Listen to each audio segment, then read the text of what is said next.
Bagus sekalian, di kesempatan sore hari juga PCM Muhammadiyah Mustika Jaya juga sharing kajian ini dengan online. Maka dari itu, assalamualaikum buat Bapak Ibu sekalian yang hadir di online kajian sore hari ini. Semoga Bapak Ibu sekalian yang hadir di kajian online juga dipenuhi dengan keberkahan, dan juga nanti kita sama-sama bisa saksikan, kita bisa ikuti materi yang nanti akan disajikan oleh Bapak narasumber kita. Bagus sekalian, dari sisi perspektif zakat yang nanti akan disajikan, bagus sekalian, kami kita awali dengan bagaimana memahami terkait dengan zakat ya. Kalau definisi zakat menurut para ahli, bagus sekalian, yaitu sebuah kewajiban atas jumlah harta tertentu dari orang muslim untuk diserahkan kepada kelompok tertentu, yaitu dari 8 asnaf dan dalam waktu tertentu, yaitu seperti pada saat panen atau setelah haul 1 tahun dan lain sebagainya. Bagus sekalian, di sini juga ada beberapa kajian atau teori-teori yang disampaikan oleh para ahli terkait dengan pemahaman kita, bagaimana kita memahami terkait dengan pengertian zakat. Namun begitu, inti dari pengertian zakat adalah secara etimologi berasal dari kata zaka yang berarti tumbuh, berkembang, berkah, bersih dan suci. Jadi zaka ternyata itu artinya adalah tumbuh, berkembang, berkah, bersih dan suci. Kemudian secara istilah atau terminologi bagus sekalian, pengeluaran sebagian harta tertentu dengan niat dan kadar tertentu yang disalurkan kepada orang yang berhak menerima atau mustahik. Bagus sekalian, untuk lebih mendalam lagi terkait dengan kajian tentang optimalisasi zakat dalam upaya peningkatan ekonomi umat yang akan disampaikan oleh Bapak Dr. Amin Mansur Epin, maka mari sama-sama kita simak dan kita saksikan bersama-sama. Untuk itu kepada Bapak Dr. Amin Mansur Epin dipersilahkan. Bismillahirrahmanirrahim. Assalamualaikum warahmatullahi wabarakatuh. Waalaikumsalam warahmatullahi wabarakatuh. Innal hamdalillah nahmaduhu wa nasta'inuhu wa nastaghfiruh wa na'udzu billahi min shururi anfusina wa min sayyiati a'malina may yahdihillahu fala mudilla lahu wa may yudlil fala hadiya lahu.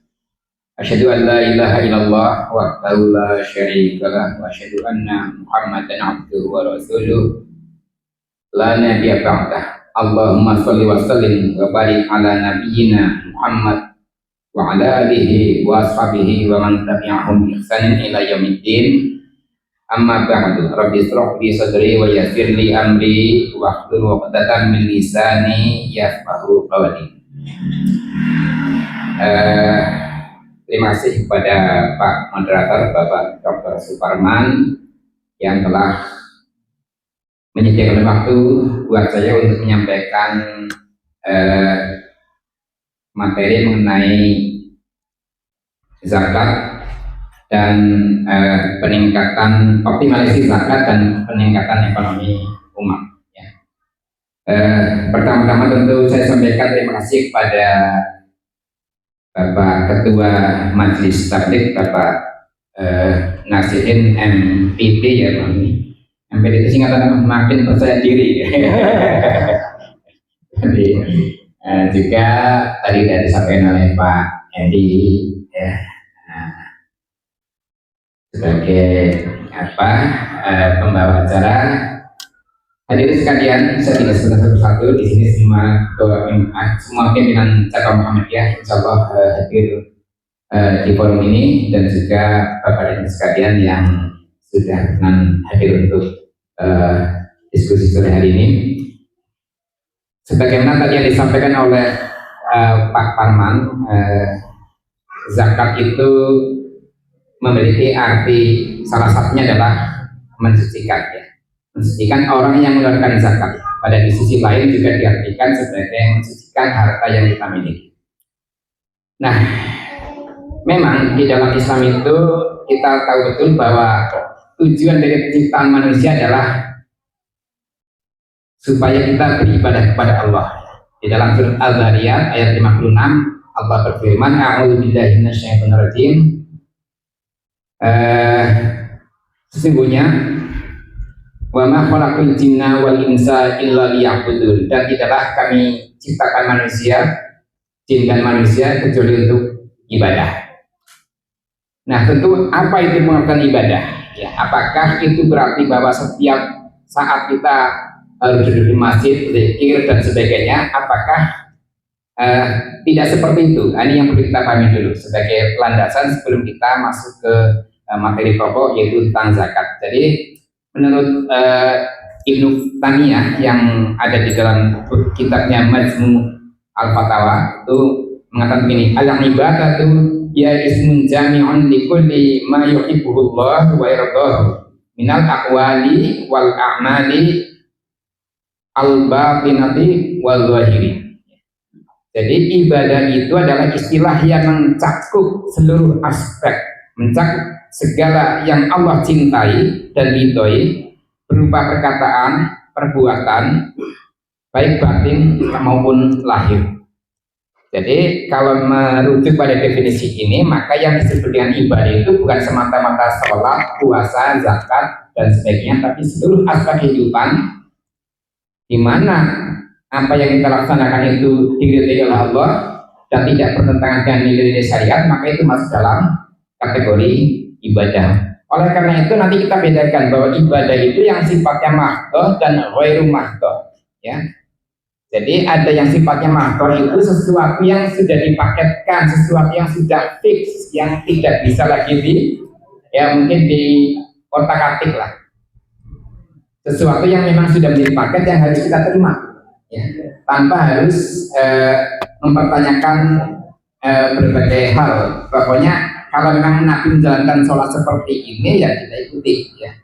Tetapi yang ghairu mahdoh ini ya itu sifatnya sangat umum. Jadi kalau misalnya Pak Nandan ya pagi-pagi datang ke PCM, kemudian di sini membersihkan lantai atau merapikan ruangan, ya diniati semata-mata karena Allah, itu pun kategorinya adalah ibadah, ya. Ibadah dalam artian ghairu mahdoh. Demikian juga orang yang bekerja ke sawah lah, ke kantor dan lain sebagainya. Kalau memang niatnya adalah dalam rangka mencari ridha Allah dan tidak melanggar syariat, maka itu pun termasuk dalam kategori ibadah ghairu mahdoh.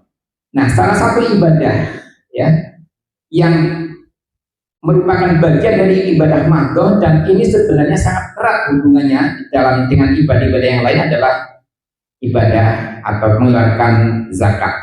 Jadi kalau dalam teks awal surat Al-Baqarah itu wa yuqimuna sholata wa yutuna zakat atau wa mimma razaqnahum yunfiqun. Nah, itu adalah ayat-ayat yang mempertegas bagaimana sesungguhnya berinfak, ya. Nanti akan kita bedakan definisi infak, sedekah maupun zakat, ya.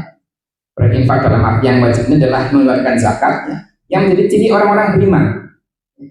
Jadi di antara sekian ciri orang beriman adalah dia mengeluarkan sebagian harta yang dimiliki. Untuk siapa? Untuk yang berhak, ya.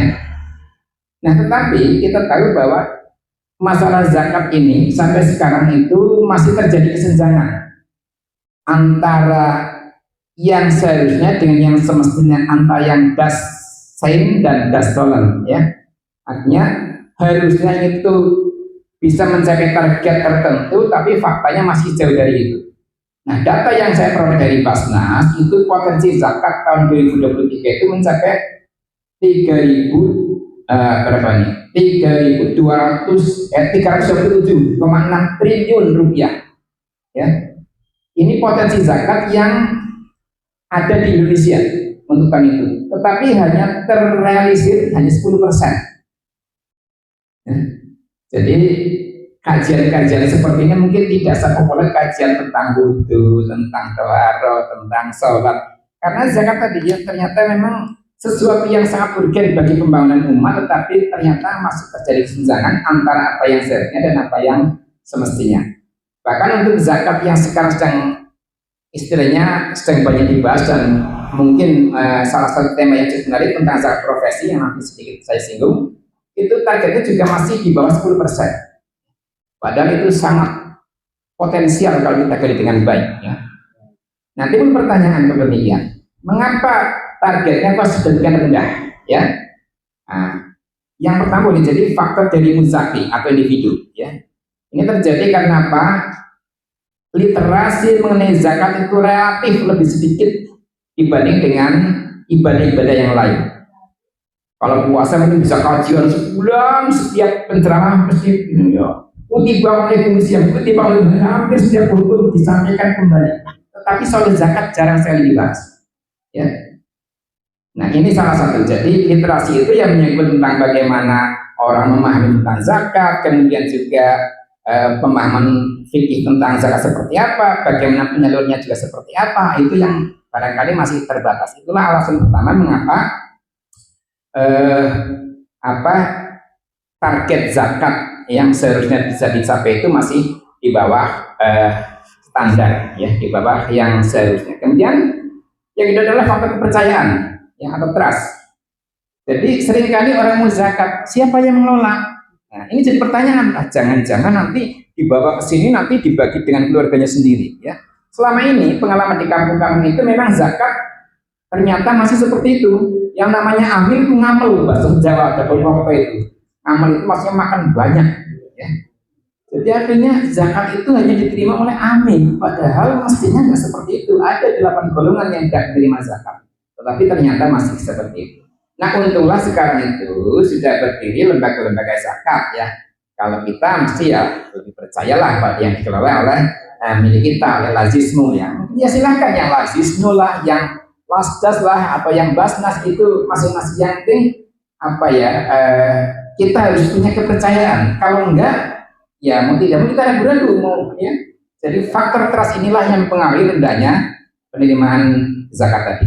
Kemudian yang ketiga, faktor kelembagaan, ya. Ini faktanya memang seperti itu. Jadi masih memang ada fragmentasi, ada pemilihan. Yang ini dikelola oleh misalnya Lazismu, yang ini Lazisnu, yang ini Lasdas. Nah, itu seringkali koordinasinya mungkin perlu ditingkatkan supaya jangan sampai ada potensi yang tidak terjadi, atau sebaliknya ada kelompok yang tertentu mestinya menerima zakat tadi tetapi nggak bisa karena mungkin aplingnya nggak jelas, ya. Nah ini tentunya harus ada koordinasi, ya. Nah kemudian juga ada kapasitas amil, ya. Amil itu bukan semata-mata mengumpulkan, tapi bagaimana ngerti kemana arah distribusi zakat ini. Nah, ini barangkali yang menjadi salah satu faktor yang menyebabkan rendahnya penerimaan zakat, ya, walaupun dilihat dari potensi sangat besar. Oke, kemudian tadi sudah disampaikan bahwa zakat itu merupakan bagian dari rukun Islam, ya. Kalau standar hadis yang sering kita baca, ya, istilah oleh Ustaz Batam itu diajarkan, ya, bunyal Islam ala khamsin syahadat la ilaha illallah wa iqamis shalah wa ita'iz zakat. Sampai dengan itu. Jadi salah satu bangunan Islam itu, ya, adalah mengeluarkan zakat. Artinya ketika Islam sebagai sebuah rumah, sebuah bangunan, maka tiang utamanya itu diantaranya adalah zakat, di samping sholat, puasa dan sebagainya, ya. Itu menjadi argumentasi kenapa zakat menjadi wajib, karena memang ada secara nas, ya. Antara lain tadi hadis yang disebutkan, kemudian juga ada surat Al-Baqarah ini, waqimus sholata wa atuz zakata wa ka'um ma'arraqin, ya. Jadi dirikanlah sholat, tunaikanlah zakat, dan rukulah beserta orang-orang yang ruku, ya. Jadi ini menjadi landasan syar'i, menjadi landasan nakli atau landasan nas kita, bahwa memang ada teks Al-Quran, dan banyak, bukan cuma ada tapi banyak yang menyatakan bahwa zakat adalah menjadi salah satu syariat atau yang disyariatkan oleh agama, ya. Nah kalau di sini mungkin sering jadi argumentasi bagi orang-orang yang memang menyatakan bahwa misalnya sholat adalah zaman dalam wajib adalah kata-kata nih orang kamu mengarokin, ya. Jadi berulang bersama orang-orang yang ruku ini diartikan sebagai sholat itu perlu berjamaah, ya. Juga ini ada surat atau bahasa, terjemahkan aja lah karena waktunya mungkin nggak sampai, ya. Ambillah zakat dari sebagian harta mereka, dan dengan cara itu kamu membersihkan dan mensucikan mereka, dan berdoalah untuk mereka. Sesungguhnya doa kamu itu menjadi ketentraman jiwa bagi mereka, dan Allah Maha mendengar lagi Maha mengetahui. Ini beberapa argumentasi tentang perintah zakat. Bahkan di sini perintahnya ambillah, bukan menyerahkan, ambil. Jadi ada petugas yang mengambil, ya. Nah ini perlunya seorang amil yang memang bisa aktif, ya. Jangan cuma nunggu, tapi kalau perlu tagih, Bapak sudah zakat belum? Nah, ini ada Pak Baiti ya. Nah, nanti tanyakan, Bapak sudah zakat belum? Zakat apa? Wong saya di kota, dan nanti akan kita bahas ya. Oke, dasar sadarnya nanti tidak perlu, mungkin beberapa yang simpel saja. Tadi sudah tentang makna hakikat zakat sedikit tidak disampaikan ya. Kemudian ini yang seringkali kita mungkin apa sih bedanya antara zakat kemudian sedekah maupun infak ya. Sedekah atau sedekah berasal dari kata sedekah atau benar, yaitu orang yang bersedekah adalah orang yang benar imannya. As-sadaqatu burhanun. Jadi ini bunyi hadis bahwa sedekah adalah membukti kebenaran imannya ya. Kemudian infak mempunyai arti mengeluarkan harta untuk suatu kebaikan yang diperintahkan Allah di luar zakat. Ya. Jadi sebenarnya ada infak wajib, ada infak sunnah. Nah zakat itu kategorinya adalah infak wajib. Karena memang ayatnya bunyinya adalah tadi berinfak. Tapi dalam artian itu adalah zakat. Infak dan sedekah mempunyai makna yang mengeluarkan harta untuk kepentingan yang diperintahkan Allah di luar zakat. Sedekah kadang-kadang dipergunakan untuk sesuatu yang bersifat non materi ya. Jadi sedekah itu bisa non materi. Makanya dikatakan dalam hadis, ketemu saudaramu senyum aja sudah sedekah ya. Ini pengertiannya jadi lebih dari itu. Kalau zakat itu infak itu semata-mata ibadah kepada Allah, tapi masih umum. Zakat lebih spesifik lagi ya. Kemudian dikatakan spesifik karena memang ada aturannya dan ada kriterianya ya. Dia menyatakan persis bahwa yang namanya zakat pada waktu zaman Nabi ya sama dengan pajak di zaman kita, padahal kita tidak seperti itu ya. Jadi di antara ulama banyak saya yang bantah, antara lain ada di buku tentang risalah zakat tulisan Ustadz Harwat itu menyatakan perbedaan-perbedaan antara keduanya ya. Nah ini mungkin perlu nanti menjadi kajian tersendiri lah ya. Kemudian dari situ tadi sudah dikatakan, sehingga Allah menyatakan bahwa kaila yakuna dulatan bainal aghniyai minkum. Jadi tujuannya adalah agar harta itu tidak hanya beredar di antara orang-orang yang kaya saja di antara kamu ya. Jadi ini sering dipakai sebagai argumentasi kenapa Islam itu menolak terhadap konsep ekonomi liberal, ekonomi kapitalistik yang cenderung menciptakan tadi kesenjangan yang lebar antara kaya dan miskin. Nah, sejujurnya dengan pajak itu, dengan zakat itu bisa ya mengurangi mengurangi kesenjangan tersebut. Kemudian ada syarat zakat. Nah, ini simpel saja, milik sempurna, berkembang secara real atau bisa diestimasi sampai nisab, melebihi kebutuhan pokok, tidak terjadi zakat ganda dan cukup haul ya. Itu diantara syarat-syarat untuk zakat. Untuk ancamannya ya, itu harta bendanya akan berubah menjadi azab di akhirat kelak ya. Ini kita kutipkan dari surat At-Taubah ya. Walladzi ini tulisnya kurang jelas ini ya. Jadi sahabat-sahabatnya saja. Yang utama dari harta yang kita miliki adalah berkah, bukan jumlahnya ya. Kalau jumlah mungkin bisa banyak ya, syukur-syukur banyak yang berkah, tetapi banyak yang tidak berkah itu juga tidak akan membawa ketentraman hati, ketentraman batin. Nah, dengan mengeluarkan zakat, insya Allah apa yang kita miliki itu menjadi berkah. Kemudian Abu Bakar As-Siddiq pernah memerangi orang-orang yang enggan berzakat ya. Dalam sejarah Islam kita tahu bahwa ketika terjadi pergantian kekuasaan ya secara politik dari Rasulullah ke Khulafaur Rasyidin, Abu Bakar, maka salah satu ya yang dilaksanakan oleh sahabat Abu Bakar adalah memerangi orang-orang yang tidak berzakat. Bahkan mereka tidak murtad karena nggak mau berzakat ya. Nah, tentu jadi perhatian kita ya, kalau misalnya sekarang antara target yang kita yang ingin kita capai itu masih sangat jauh ya dari kenyataan yang kita lihat. Barangkali di antara umat Islam itu kesadaran berzakat itu masih rendah ya. Padahal kalau kita lihat dalam sejarah, salah satu ya, yang dilaksanakan oleh sahabat Abu Bakar adalah melaksanakan atau memerangi orang-orang yang enggan berzakat dan seterusnya. Oke, itu diantara poin-poin penting mengenai zakat ya, mungkin sebagai tadi oleh Pak Parman sebagai moderator sudah disampaikan. Nah, apa yang menarik yang ingin saya sampaikan sebenarnya adalah bagaimana tentang zakat profesi ya. Ini tentu saya anggap agak lumayan ini ya, kayaknya agak panas apa ya. Apakah jadi kita tahu bahwa dengan meningkatnya atau dengan apa yang naiknya status sosial seseorang itu biasanya akan mempengaruhi terhadap status ekonomi. Maksudnya begini, kalau dulu misalnya orang tua saya petani, ketika saya disekolahkan, otomatis saya mendapatkan pendidikan yang lebih baik. Karena ingin lebih baik, saya mungkin mencari pekerjaan di dalam pertanian, ya. Sehingga lahan pertanian semakin sempit, apalagi dipakai untuk apa tadi, perumahan dan lain sebagainya, ya.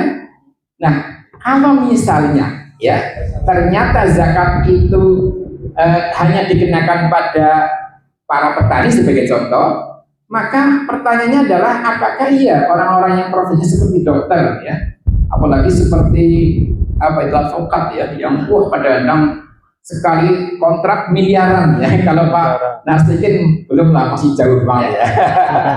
Nah, ya, bayangkan seorang petani yang hanya menghasilkan sekitar 6 kuintal kurang, ya 5,5 kuintal, 652 ya, sekitar itulah. Itu dikenakan zakat, ya 10% kalau memang tidak diairi dan 5% kalau diairi, ya. Sementara bagi orang-orang profesional seperti itu apa yang nggak terkena zakat, ya? Ini yang akhirnya menjadi bahan pemikiran para ulama kontemporer, termasuk salah satu yang menjadi tokoh utamanya adalah si Dia mengatakan bahwa sesungguhnya orang-orang yang bekerja sebagai profesional, ya, misalnya dosen, guru, ya, karyawan sebuah pabrik yang telah memenuhi nisab, artinya kalau sudah memenuhi apa? Kalau dalam pajak itu menjadi jumlah minimal kena pajak lah, ya, itu dikenakan zakat, ya. Nah, jadi muncullah gagasan seperti itu karena apa ya? Karena faktanya terjadi tadi ketika ada perubahan struktur sosial dan struktur ekonomi, ternyata tadi orang-orang yang bekerja di sektor pertanian semakin sedikit, sebagian besar pindah ke sektor industri, ya.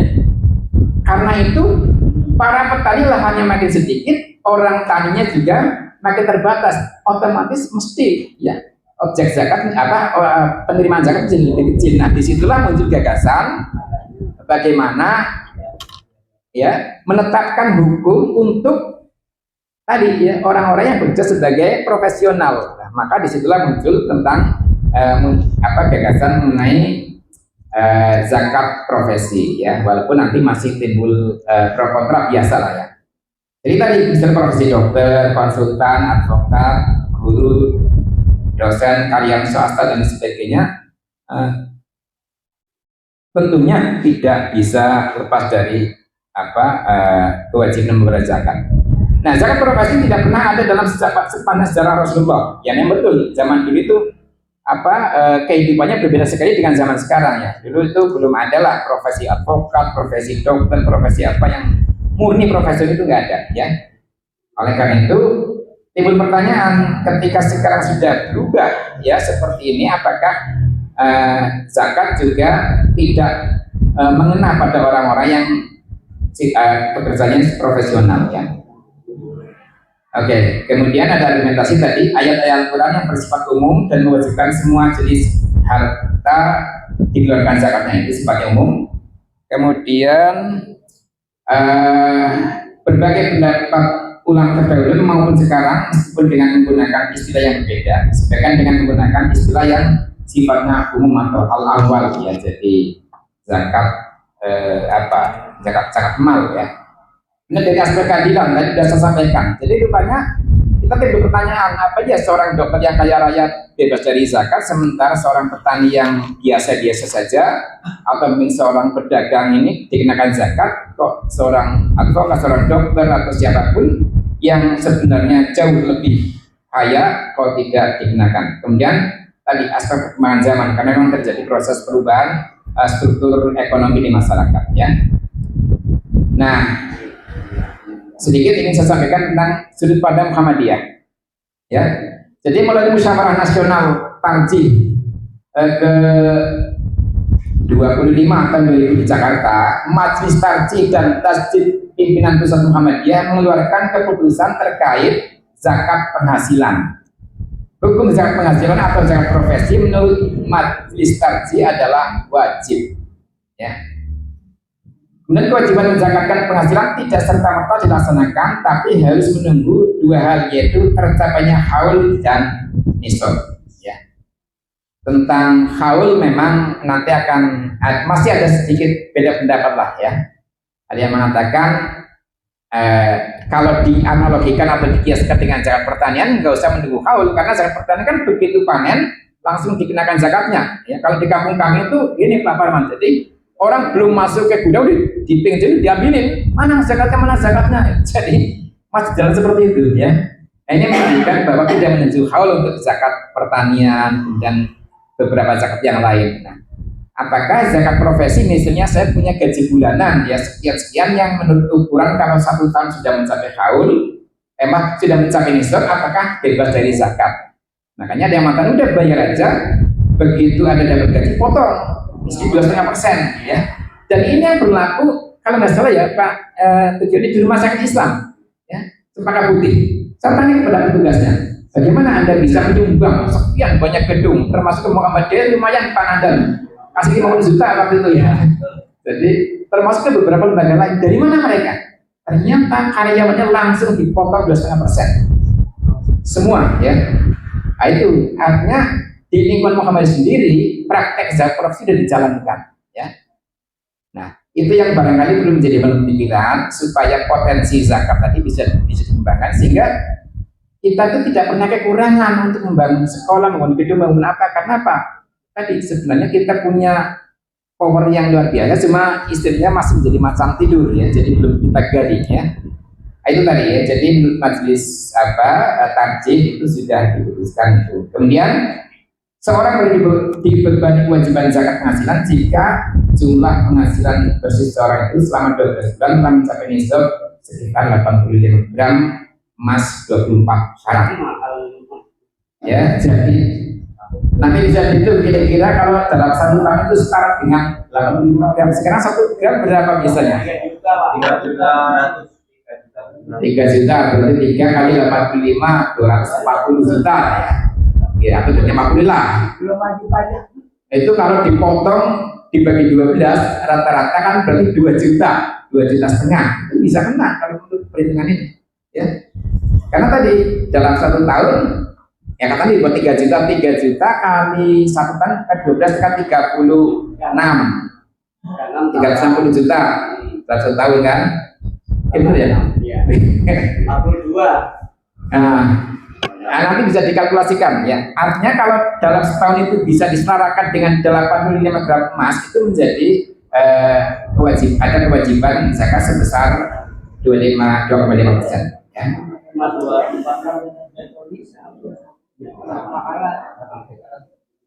Oke, kemudian jika mempunyai penghasilan tetap dan bisa diprediksi, jika dihitung untuk waktu 1 tahun ke depan telah mencapai nisab, maka bisa dikeluarkan zakatnya pada saat mendapatkan penghasilan itu. Jadi rupanya begini ya. Ini pernah saya sampaikan juga di Masjid Al-Albani maupun di kampus saya. Problemnya seperti ini. Dalam saya menghadapi beberapa yang LC itu yang dari Timur Tengah, beberapa agak sering juga. Itu nggak ada dasarnya, tapi jangan bid'ah dalam agama. Karena kembali ke tadi bahwa zakat profesi itu nggak dikenal. Zakat masuk kategori ibadah mahdoh. Kami ibadah mahdoh nggak usah dikutik. Itu kasarnya. Nggak usah dikutik. Ya tapi kan apa tadi dengan berbagai alasan, ada yang sifatnya umum bahwa ini termasuk ibadah zakat malam ya, kemudian juga asas keadilan, kemudian macam-macam, sehingga sampai muncul pendapat dari beberapa tokoh antara Pak Yusuf Qaradawi dan dari Muhammadiyah yang mewajibkan, pastinya argumentasi yang ini yang cukup kuat. Nah kembali ke tadi ya, kalau misalnya kita itu tidak mungkin mencapai, kan tadi syaratnya haul. Nah, bagaimana kita bisa mencapai uang itu menjadi haul, kan susah. Uang bulan ini potong habis potong, jadi gimana ini sampai nolnya? Nah akhirnya untuk memudahkan perhitungan di awal bulan langsung potong 2,5%, ya. Nah itu yang diterapkan di khususnya yang saya tahu di rumah sakit Islam Cempaka Putih, karena kebetulan yang menjadi pengelola itu teman saya Pak Anwar, ya. Jadi rupanya ya kita dapat kecipratan juga, ya. Kemudian teknik perhitungan zakat nisab itu dianalogikan dengan zakat pertanian, ya. Persentasenya dianalogikan dengan zakat emas. Nah ini yang disebut dengan qiyas syabah, ya. Jadi kalau mau didekatkan atau dilihat mendekati pertanian, tentunya kan kena 5%, ya. Tapi kenapa yang dikenakan 2,5%? Hampir semuanya maksimal 2,5% lah. Ya karena tadi, ya, dia juga melihat bahwa ini sama dengan zakat emas. Sehingga kalau 2,5% dengan syarat nisab. Dan cuma tadi syarat haulnya itu tidak harus dipenuhi, tapi syarat persentasenya ngikutin zakat mal itu yang disebut dengan apa ya, qiyas syabah. Ya mungkin saya nggak paham betul, nanti Ustaz Tartam di bagian-bagian yang teknis dari sisi istilah-istilah fikih, ya, atau usul fikih beliau, ya. Dan nisabnya itu 5,24 kg beras dikeluarkan setiap panen. Ini kalau beras kan seperti itu, panen langsung dipotong, ya. Kalau ini gaji berarti langsung dipotong 2,5 bulan, ya. Itu. Nah di sini ada beberapa contoh mengenai bagaimana teknik teknik perhitungan zakat. Saya contoh aja saya kasih beberapa, ya.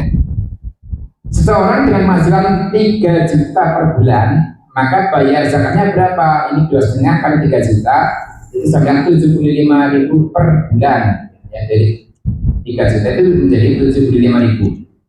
Nah, timbul persoalan kemudian, ya, apakah yang dikenakan zakat itu dipotong kalau hutang, oke, pasti, tapi kebutuhan dasar, ya. Misalnya begini, ya Pak, saya gaji 3 juta, takut lebih, kita 2 juta, ya. Ini gimana, ya? Jadi ya sekali lagi karena ini mungkin merupakan hasil pemikiran ulama kontemporer, ya, maka pasti ada beda pendapat, ya. Ada yang mengatakan potong dulu dengan biaya hidup dasar kamu berapa, ya. Tapi hidup dasar untuk makan, ya, jangan biaya hidup untuk foya-foya pergi ke mall, ya apa itu pasti bukan. Tapi dan dasar itu berapa, ya, bisa dihitung lah sebulan kalau butuh beras berapa, butuh lauk berapa. Nah itu nanti baru sisanya sudah kena nisab belum kalau itu dalam 1 tahun. Nah itu ada yang menggunakan teknis seperti itu. Tapi ada yang mencari alhamdulillah Pak, daripada repot-repot saya potong toh dari 3 juta dikirimnya 75.000 juga nggak terasa. Ya, ke warung aja 3 mangkok soto ini habis, kan. Ada yang pendapat seperti itu. Tapi ini sekali lagi masih ada ikhtilaf di antara para ulama, ya. Jadi kalau tadi 75.000 per bulan berarti kalau setahun 900.000, ya. Nah kemudian pendapat yang berikutnya itu dipotong tentang rokok, ya. Jadi dengan penghasilan 1,5 juta mengeluarkan 1 juta, ya jelas nggak kena, ya. Itu tentang bagaimana potensi dari zakat profesi yang kalau dilihat di Indonesia itu mayoritas orang itu sudah bekerja sebagai orang profesional, artinya sebagai ASN, sebagai, ya seperti Pak Endi di swasta sudah juragan ini. Jadi ya tentu beda lah dengan para petani yang di kampung-kampung yang hidupnya masih pas-pasan, ya. Nah terakhir saya bicarakan bagaimana optimalisasi zakat, ya. Jadi agar penerimaan dan penyaluran zakat bisa optimal, perlu perbaikan dari sisi muzaki atau pemberi zakat maupun dari lembaga pengelola zakat dan juga mustahiknya, ya. Pertama itu optimalisasi penerimaan zakat, itu perlu edukasi dan literasi zakat, ya. Jadi sosialisasi tentang kewajiban zakat itu mungkin perlu ditingkatkan, ya. Nah salah satunya mungkin di PCM, ya, kita sedikit membahas mengenai masalah zakat supaya kita lebih mengenal ya tentang zakat, khususnya zakat progresif. Kemudian penjelasan perbedaan zakat, infak dan sedekah tadi sudah ya. Jadi kalau sedekah sifatnya secara umum, infak itu infak secara umum, sedekah lebih spesifik karena niatnya adalah untuk mendekatkan diri pada Allah, dan zakat adalah lebih spesifik lagi ya. Itu perlu dibedakan. Cuma kita kan lebih aman, ini berupa infak saja ya. Ini infak ya. Makanya orang-orang yang memang masih meragukan tentang kebenaran atau tentang keabsahan zakat progresif itu, ya udah saya keluarkan infak saja 2,5% ya. Nah, sekali lagi karena ini memang masih jadi istilah para ulama, maka ya udahlah ya, yang penting lumayan dapat 2,5%, tapi itu sebagai infak atau sedekah. Kemudian penyampaian manfaat sosial ekonomi zakat secara nyata ya. Jadi nanti tadi sudah saya sampaikan secara ringkas bahwa dengan zakat itu ada ya sedikit mengurangi tentang kesenjangan ekonomi lah. Jadi orang-orang yang miskin itu punya kesempatan untuk menambah income dari zakat tadi, sehingga kesenjangan antara keduanya mungkin bisa dikurangi ya. Kemudian juga nanti ke depan bagaimana sebenarnya dengan zakat ini nggak cuma konsumtif sifatnya ya, bagaimana misalnya menghadapi orang-orang yang dia punya bakat usaha ya, dia butuh mesin jahit tetapi wah kami nggak punya duit ya. Nah nanti ada dikeluarkan zakat ya. Kalau dalam perbankan itu ada yang namanya pinjaman yang tidak dikenakan bunga sekaligus juga kalau nggak mau nggak dikembalikan. Jadi qardun hasan kalau nggak salah itu salah satu produk perbankan syariah itu. Jadi ada ya sifatnya pinjaman yang memang benar-benar sifatnya menolong. Kalau mungkin dalam pinjaman lunak. Ya, kalau ini ada ISR apa ya? Yang kewajiban perusahaan untuk memberikan CSR ya. Ya. Jadi kesimpulannya literasi yang baik meningkatkan kesadaran dan kepatuhan muzafi atau kita semua sebagai orang yang kewajiban zakat. Kemudian pembayaran ya. Tentu kalau dulu kan masih dari satu persatu ya, itu kan repot. Kalau sekarang ditagih mungkin Pak BI juga malu ini kayak tukang kredit aja. Nah bagaimana diperlukan sebuah, misalnya ada sebuah aplikasi ya, yang kita tinggal klik-klik aja. Oh ini misalnya Lazismu sudah punya aplikasinya, jadi kita nggak usah ini, tapi nanti ini dibagi per wilayah bagaimana caranya. Dibutuhkan teknik baru supaya orang yang mau zakat itu mudah ya. Nanti soal akadnya ya mungkin bisa akad dulu baru ngirim ya, atau mungkin bisa lewat telepon lah ya.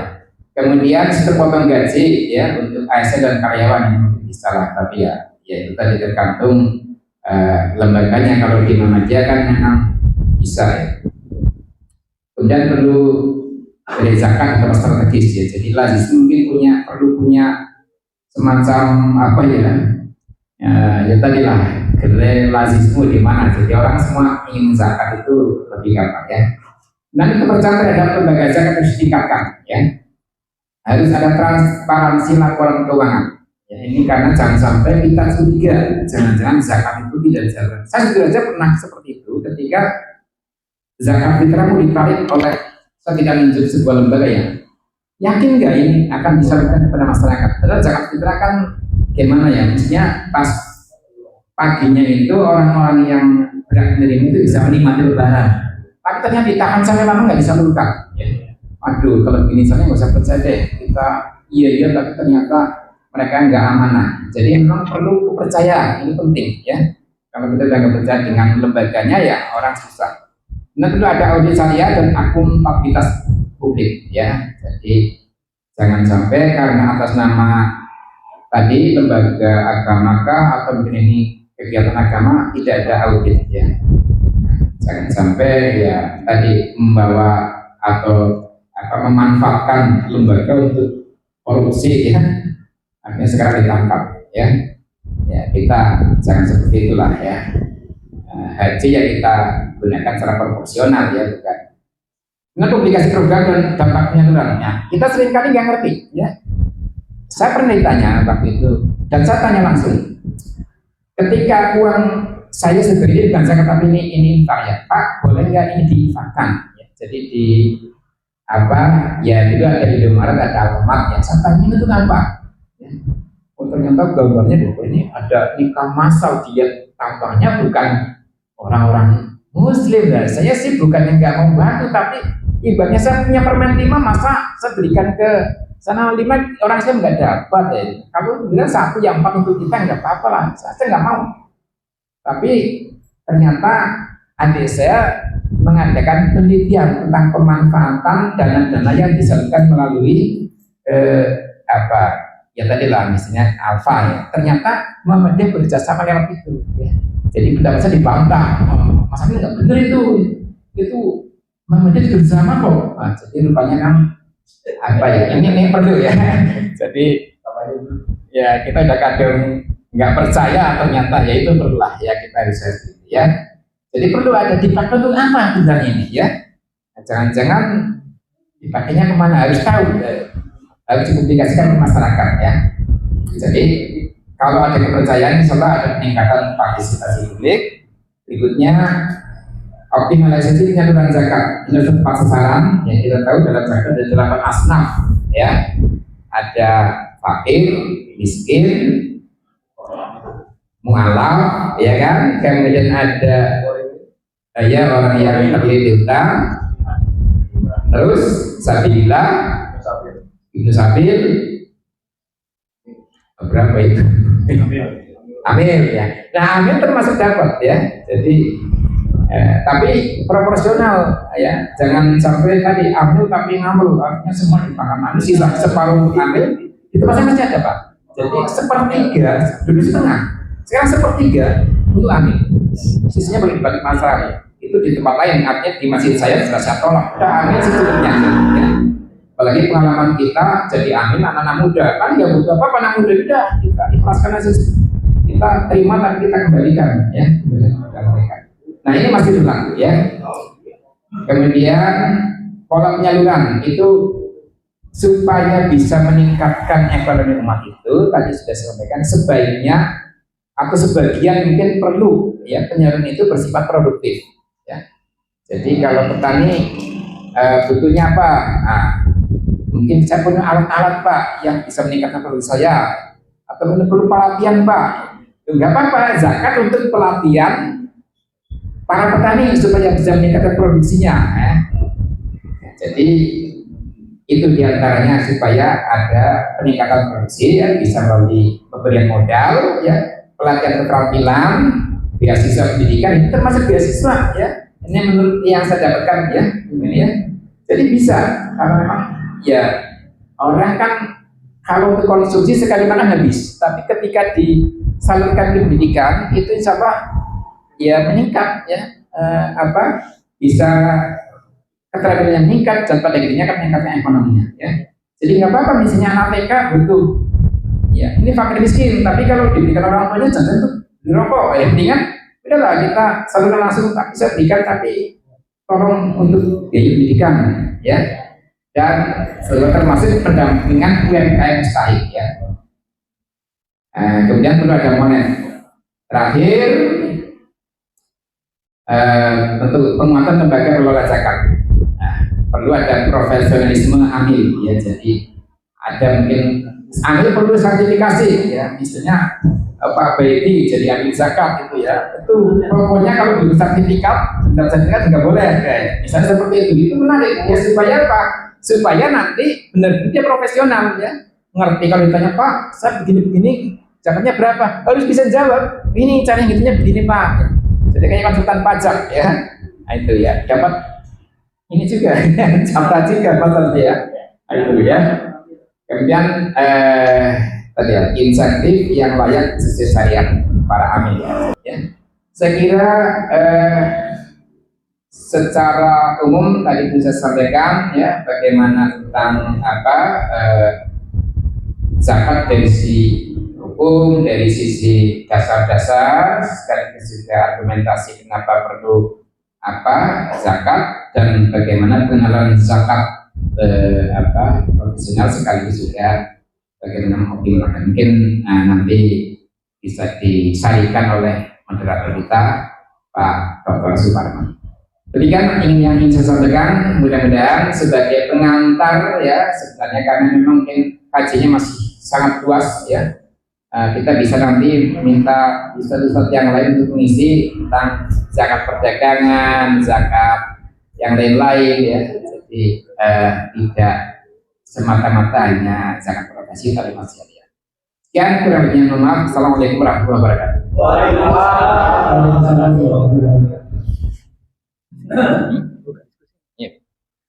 Baik, Bapak sekalian, demikian tadi kita sudah sama-sama mendengarkan dan menyaksikan materi kajian di sore hari dengan tentang zakat.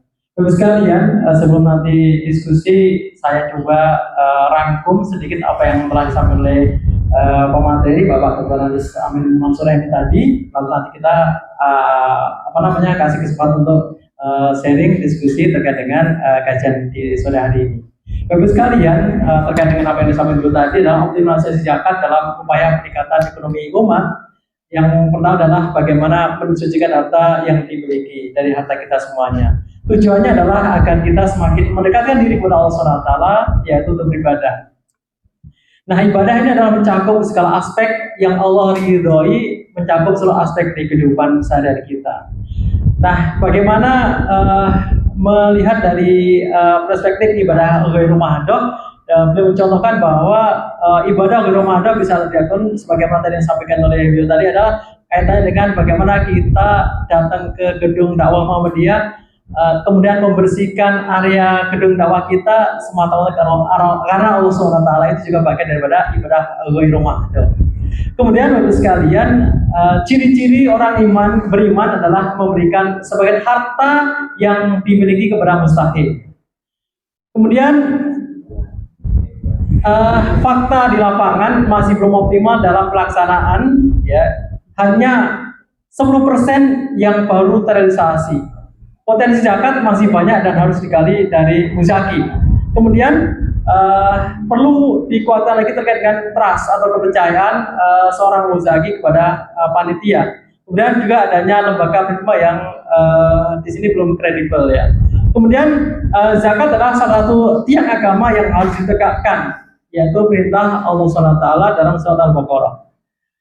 Kemudian apa sih bedanya zakat, sedekah, infak? Ya, kalau sedekah dan infak adalah upaya kita mengeluarkan sebagian harta kita di luar zakat. Ya. Kemudian zakat adalah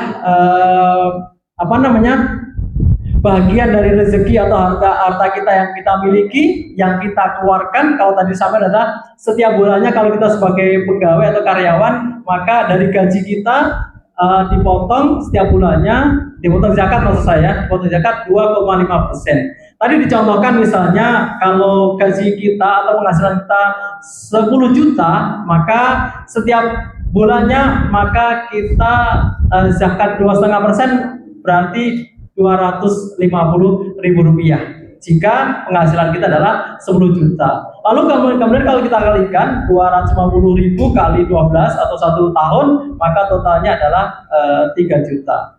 Bagus sekalian, dari hal ini tentu nanti juga memberikan dampak yang sangat positif ya Bapak sekalian ya.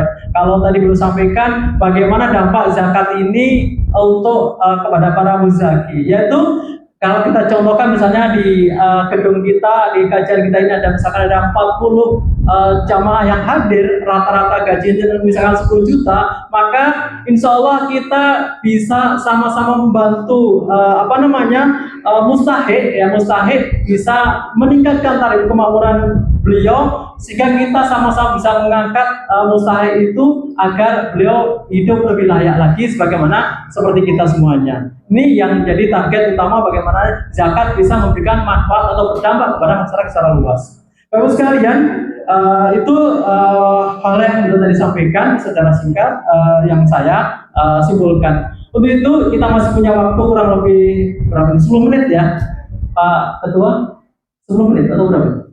10 menit ya, kita masih punya waktu 10 menit untuk kita sama diskusi. Mari dari Bapak sekalian, jika ada satu hal yang akan disampaikan kaitannya dengan zakat, Di tengah kita, di dalam kita ada pemateri yang nanti soal bisa sama-sama kita sharing dan kita bisa diskusikan. Langsung dari yang bagian dulu, Pak Sunan dulu ya tadi ya. Pak Sunan silakan Pak Sunan, mangga. Waalaikumsalam warahmatullahi wabarakatuh. Kasih Pak ya. Iya. Latihan. Bisa pelatihan itu bisa dipercaya.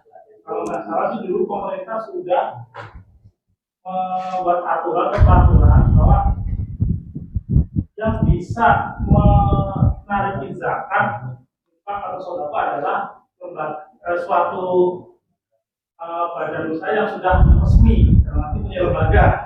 Saya itu, tapi kalau publikasi kayaknya belum benar ya. Saya itu cuma kenyataannya di lapangan implementasinya lemah. Masih banyak orang mungkin atau yayasan yang dia tetap menarikin pengawasan pemerintah itu gimana gitu kan. Yang kedua masalah zakat juga, jadi saya pernah ikut komunitas atau berjalan tadi itu dikeluarkan di awal itu punya atau aturannya seperti apa? Misalnya gini, kita mau usaha sama seorang bisnis modal 100 juta misalnya, dan 100 juta itu dikeluarin itu 11,5% itu, pokoknya kita keluarin buat zakat, infak atau sedekah mana kita jalanin itu, baru kita berusaha dengan tanpa berpikir zakat alasannya seperti itu. Nah itu gimana menurut? Terima kasih. Waalaikumsalam warahmatullahi wabarakatuh. Dua pertanyaan ya terkait dengan sertifikasi dan zakat dikeluarkan di awal ya Pak. Sudah mau dijawab sekarang apa nanti? Iya, biar gak lupa lah. Oh ya Bang, silakan. Ya, saya kalau isi selama ada Ustadz yang hadis, karena kalau enggak nanti jawabannya saya lemparkan ke Ustadz ya. Jadi jangan tertawatam ya. Nanti kalau enggak benar ya tertawatam yang akan menjawab ya. Karena dari aspek hukum dan macam segalanya itu beliau lebih paham ya. Jadi begini ya, jadi ini yang sebenarnya belum masuk dalam pembahasan kita, zakat bisnis dan zakat usaha ya. Apakah misalnya kalau kita mengadakan perserikatan, kalau potong zakatnya dulu atau setelah berlalu haul selama 1 tahun baru diwajibkan. Sepengetahuan saya itu 1 tahun dulu baru dikeluarkan zakatnya ya. Dan nanti memang agak teknik menghitung zakat pedagang lebih rumit ya. Nah dari zakat petani paling gampang, datang langsung potong. Jadi memang harus tunggu 1 tahun. Tapi kalau misalnya yakin betul bahwa setahun ini pasti akan tercapai dan itu mencari aman ya. Kalau yang pernah dijalankan oleh Nabi ada dasarnya ya. Jadi Nabi pernah memerintahkan sahabat siapa saya nggak tahu Pak. Jadi ambil zakat sebelum waktunya ya. Dalam rangka yang mungkin menghindari hal yang tidak diinginkan yang sudah ada di salah satu hadis. Makanya tadi kenapa kalau zakat profesi itu yang ada yang berpendapat diambil sebelum mencapai haul, sebelum mencapai 1 tahun. Karena tadi ya untuk memudahkan ya. Jadi nanti inginnya lebih rumit ya. Nah, makanya tadi ya memang kalau kembali ke teks naskah aslinya kalau usaha seperti itu menunggu 1 tahun menunggu haul baru itu dikenakan. Tapi kalau memang menjaga ini ya lebih aman ya daripada nanti punya rumit. Mengenai sertifikasi memang kelihatannya belum ada ya. Dan di Indonesia itu saya pernah ketika ngisi zakat tahunan, zakat penghasilan, saya potong dengan zakat. Ternyata lazismu juga belum masuk, baru 3. Republik apa ya? Dompet duafa.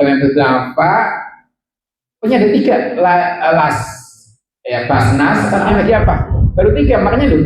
Begitu saya telepon terus, Bapak ini harus menyelesaikan pajak dulu. Kenapa loh? Bapak ini pemotongannya salah karena tidak diakui kalau pemotongannya melalui lazismu, harus hanya baru 3 yang diakui oleh pemerintah. Jadi dalam konteks Indonesia itu zakat itu bisa mengurangi pajak. Tapi bukan pajaknya langsung. Jadi saya punya pendapatan misalnya 5 juta, zakat saya misalnya katakanlah ya 10.000, 100.000. Saya potongkan dulu itu yang jadi membayar zakatnya 10.000 saya potongkan, baru 9.900 itulah ya yang dikenakan dikenakan pajak. Jadi bukan berarti kalau pajak saya misalnya dari 5 juta kena pajak 500.000, saya zakatnya 100.000 jadi 400.000, nggak begitu ya hitungnya. Itu makanya agak, jadi belum sampai zakat itu disetarakan dengan pajak, tapi masih hanya sebagai pengurang ya untuk apa ya, batas wajib kena pajak apa PTKB ya, pendapatan tetap kena pajak atau apa lah. Jadi saya kira itu ya Pak Jenan ya, jadi sertifikasi belum ada memang ya. Oke. Ya, ini satu lagi Pak ya. Satu atau dua lagi, ini ada dua penanya nih Pak. Kira-kira Ya kalau bisa jawab saya jawab, kalau oke, enggak Pak En dulu ya. Silakan Pak En. Waalaikumsalam. Ini menyambung dari pertanyaan dari Pak Osman, pengalaman pribadi Pak Ustaz ya, ketika saya di itu ketika menjelang Ramadan itu pasti kita bentuk panitia zakat jis gitu. Jadi saya tekankan kepada teman-teman pengurus waktu itu, panitia jis itu tidak termasuk ambil zakat. Ambil zakat itu yang apa? Punya hak itu yang punya SK dari pemerintah Basnas itu. Apakah ini benar atau tidak gitu? Ya apa? Pemikiran saya di masa lalu gitu. Terus yang kedua, berkaitan dengan ini ada tetangga nih, tetangga itu kebetulan dia investasi emas gitu ya. Investasi emas dan memang kalau emas itu kan double ya, ada pajaknya juga bayar zakatnya setahun. Tapi dia menyalurkan zakat emasnya itu tidak ke lembaga, dibagikan sendiri gitu, dibagikan sendiri ke 8 emas. Ya itu bagaimana kategorinya itu, apakah zakatnya apa atau bagaimana? Itu aja Pak. Langsung ya. Langsung Pak. Ya, kalau apa tadi yang ditetapkan sebagai amil dari pemerintah, ya mungkin kalau yang menengah itu Basnas boleh ya. Tapi kalau memang selama ini kan masih juga bergerak sendiri. Iya, jadi temporer. Nah, jadi menurut saya sih enggak, siapa yang bekerja di masjid itulah ya yang menjadi amil zakat. Ya, maksudnya harus ambil zakat itu ya, saya ambil dari zakat tapi dari sedekah atau infak gitu. Begitu ya. Ya mungkin apa tadi ya. Kalau saya pendapatnya ya, jadi tetap ambil itu yang bagi yang mengisi, karena memang di pemerintah itu yang punya apa Basnas, mungkin yang di bawah Basnas, tapi yang masih sifatnya tadi ya apa di masjid-masjid dan lain sebagainya ya, mereka lah yang masjid yang disebut dengan amil ya. Punya hak ambil. Iya, hak amil. Ya. Jadi tidak harus yang dari pemerintah ya. Kalau di Kampung nggak ada yang dari pemerintah, semua itu mesti lokal ya. Itu yang pertama. Yang kedua ya, sebenarnya amil tetap punya hak itu ya. Tapi nggak diambil juga nggak apa-apa ya. Tapi punya hak ya. Kemudian yang berikutnya tentang apa? Investasi emas ya. Oh ya, tadi saya tambahkan juga. Ini salah satu kekeliruan kita itu ya. Seolah zakat itu hanya di bulan Ramadan ya. Jadi Ramadan ramai sekali zakat habis itu setahun kemudian mau apa umat Islam ini yang musim masa dimurtadkan harga miskin ya. Gara-gara katakanlah yang mendidikan dia apa menjadi murtad karena apa? Karena orang bayar zakatnya cuma bulan Ramadan ya. Jadi perlu disosialisasikan bahwa zakat itu kalau yang haul itu ya tiap jatuh tempo, misalnya oke, tapi harus sudah pakai apa istilahnya pakai kalender Hijriah ya, jadi tidak pakai kalender Masehi ya. Misalnya saya 1 Muharram, nih ya, saya mulai investasi atau beli emas sekian. Nanti setahun kemudian ya 1 Muharram dilihat ya, kita keluarkan zakatnya ya. Itu, jadi menurut saya sebetulnya ya, jadi kalau amil punya hak amil dan tidak harus dari pemerintah ya. Yang kedua sama tadi gitu. Dibagikan sendiri tapi tidak lewat. Oh ya, bagaimana ya? Sebenarnya kalau zakat harusnya lewat amil, harus. Karena apa? Karena di situ ada kenapa amil dapat, karena dia punya kewajiban. Ya. Jadi kalau di zaman itu ada baitul mal ya, itu tuh ya yang ngurusin tadi, ngurusin zakat, infak dan sedekah, tapi tidak bisa efek sebenarnya apa? Tidak merata. Pertama, cenderung pada subjektivitas. Nah ini karena kerja di tempat saya kasih ya. Akibatnya tidak rata. Nah, jadi fungsi amin itu supaya distribusinya lebih merata, dan itulah perlunya tadi harus ada database tentang. Coba sekarang misalnya orang-orang yang aktif di Muhammadiyah yang perlu disantuni, saya tanya siapa yang menjadi wajib zakat dan siapa yang menjadi orang yang memang layak terkena zakat, layak mendapat zakat. Itu harusnya ada, ya. Tugas Pak Beni nih, ya. Jadi coba kira-kira siapa ini yang perlu disantuni, ya. Bisa tidak? Bapak sekalian, terima kasih ya sudah sama-sama kita diskusikan, dan mohon maaf Bapak ya, kalau di kesempatan lain kita berikan waktu karena waktu yang sangat terbatas, sudah jam 17:40. Mohon maaf sekali lagi, waktu yang sangat terbatas. Hal terakhir yang kami sampaikan adalah pada penutup, yaitu bagaimana zakat bisa memanusiakan manusia melalui sistem, yaitu zakat dalam kajian dan strategi bisnis adalah tentang keadilan akses. Optimalisasi zakat tercapai ketika sistem manajemen mampu memberikan martabat kepada penerimanya melalui kemandirian ekonomi. Yang terpenting adalah bagaimana zakat yaitu bisa memilih bisnis yang paling menguntungkan adalah bisnis yang mampu mengangkat derajat sesama manusia. Demikian kita akhiri kajiannya dengan bacaan Alhamdulillah, alhamdulillah. Dan kita akhiri dengan doa ketua majelis. Subhanallah, astagfirullah wa atubu ilaih. Demikian, terima kasih. Kami kembalikan kepada pembawa. Jadi tutup, sudah selesai berarti. Sudah harus majelis. Baik, terima kasih Ustaz Amin Mansur dan Bapak Dr. Parman yang sudah membawakan acara pada sore hari ini. Mudah-mudahan apa yang disampaikan menjadi bekal ilmu buat kita semua, dan insya Allah ini menjadi satu penyemangat juga karena tadi banyak masukan-masukan dari jamaah yang mungkin nanti di pertemuan-pertemuan yang akan datang bisa kita tindak lanjuti dan kita sajikan dengan lebih lengkap lagi insya Allah. Baik, kita akhiri kajian kita hari ini. Dengan demikian kita tutup dengan Assalamualaikum warahmatullahi wabarakatuh.